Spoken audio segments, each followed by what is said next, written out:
জীবনটা আসলেই এক একটা ছোট ছোট যাত্রার নাম। প্রতিদিন একই রাস্তায় চলি, একই কাজ করি, তবুও প্রতিটা দিন নতুন কিছু গল্প লিখে যায়।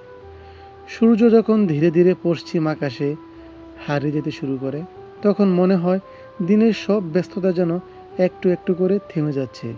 গাড়ির জানালা দিয়ে আসা বাতাস আর সোনালি আলো মনে করিয়ে দেয় দিন শেষ হলেও পথ এখনো শেষ হয়নি। সুপার শপের টলি থেকে একে একে পণ্য বের হচ্ছে।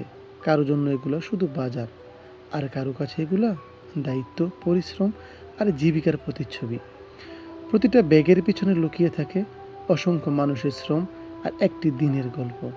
কাজের ফাঁকে একটু নিজের জন্য সময় বের করা খুব সহজ নয়, তবু জীবনের ভারসাম্য রাখতে কিছু মুহূর্ত নিজের জন্য রাখতেই হয়।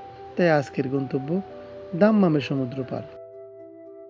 রওনা হওয়ার আগে গাড়ির টায়ারে একটু বাতাস নেওয়া ছোট ওই প্রস্তুতিটা যেন বলে দেয় প্রতিটা সুন্দর যাত্রার আগে কিছু যত্ন নেওয়া জরুরি।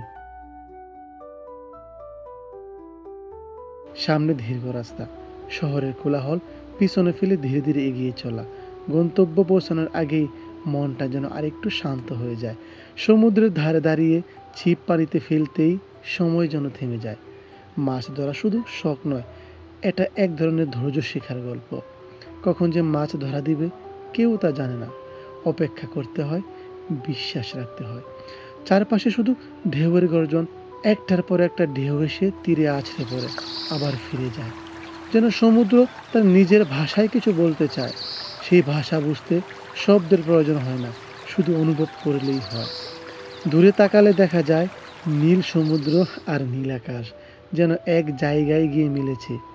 কোথায় শেষ জল আর কোথায় শুরু আকাশ বোঝার উপায় নেই। ঠিক জীবনের মতোই অনেক প্রশ্নের উত্তর চোখে দেখা যায় না, শুধু পথ চলতে চলতেই খুঁজে নিতে হয়। আজকে মাছ ধরা হলো কি হলো না সেটা হয়তো সবচেয়ে বড় বিষয় নয়। সবচেয়ে বড় পাওয়া হলো এই শান্ত বিকেল, এই মুক্ত বাতাস আর নিজের সঙ্গে কাটানো কয়েকটা নির্বার মুহূর্ত। ব্যস্ত জীবনের মাঝেও যদি এমন কিছু সময় নিজের জন্য রাখা যায়, তাহলে ক্লান্তি অনেকটাই দূরে সরে যায়।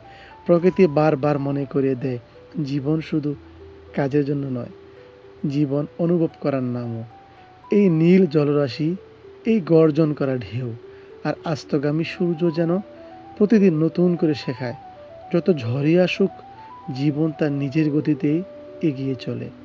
দেখা হবে আবার নতুন কোনো পথে, নতুন কোনো গল্পে। ততক্ষণ পর্যন্ত ভালো থাকুন, নিরাপদে থাকুন আর জীবনের ছোট্ট ছোট্ট সুন্দর মুহূর্তগুলো উপভোগ করতে ভুলবেন না।